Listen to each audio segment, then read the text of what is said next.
দুবাইয়ের আদালতে দুই শর্তে জামিন পেয়েছেন ইন্টারপোলের রেড নোটিসে গ্রেফতার হওয়া সাবেক আইজিপি বেনজির আহমেদ। এদিকে স্বরাষ্ট্রমন্ত্রী বলেছেন, বেনজিরকে ফেরত আনতে এবার দুবাইতে দুটি ল ফার্ম নিয়োগ করা হয়েছে। আর পররাষ্ট্রমন্ত্রীর দাবি, জামিন হলেও বেনজিরকে দেশে ফিরিয়ে আনার আইনি ও কূটনৈতিক প্রক্রিয়া চলমান। আর দুর্নীতি দমন কমিশন বা দুদক জানিয়েছে, জামিনের বিষয়ে এখনও আনুষ্ঠানিক কোনো তথ্য তাদের কাছে পৌঁছয়নি। সাদাত হাবিবি, সেতু রিপোর্ট।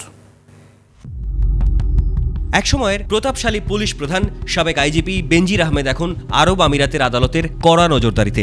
ইন্টারপোলের রেড নোটিসে দুবাই পুলিশের হাতে গ্রেপ্তার হওয়ার পর এবার মিলল শর্ত সাপেক্ষে জামিন। দুবাইয়ের আদালত তার পাসপোর্ট জব্দ করেছে, একই সাথে জারি হয়েছে দেশ ত্যাগের কঠোর নিষেধাজ্ঞা।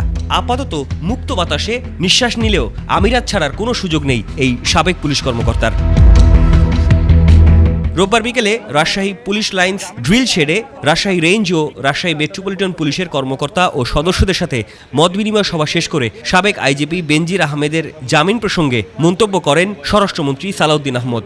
আমি খবর পেয়েছি তাকে অন কন্ডিশন এখানে তার লিভ না করার শর্তে বেল দিয়েছে। কী শর্ত আমি সার্টিফাইড কপিটা জোগাড় করতে বলেছি এবং আমাদের যে ল ফার্মে হয়েছে তাদেরকে আমরা ইনস্ট্রাকশন দিয়েছি যে এই বেল ক্যান্সেলেশন স্যার ফেরানো কি অনেক কঠিন হবে কি স্যার?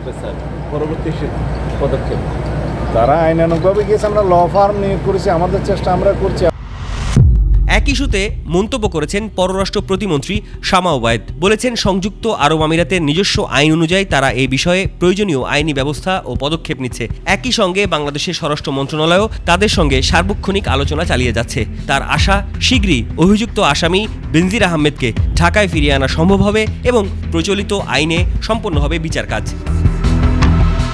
পুলিশ সদর দপ্তরের তথ্য অনুযায়ী জ্ঞাত আয় বহির্ভূত অবৈধ সম্পদ অর্জন, সম্পদের তথ্য গোপন করা, মানি লন্ডারিং বা অর্থ পাচার এবং পাসপোর্ট জালিয়াতির মতো গুরুতর অভিযোগে সাবেক এই আইজিপির বিরুদ্ধে অন্তত 26টি মামলা হয়েছে। শত শত কোটি টাকার জ্ঞাত আয় বহির্ভূত সম্পদ অর্জন এবং অর্থ পাচারের অভিযোগে তদন্তের মুখোমুখি হওয়ার আগেই 2024 সালের মে মাসে গোপনে দেশ ছাড়েন বেনজির। এরপর ইন্টারপোলের মাধ্যমে জারি করা হয় রেড নোটিস।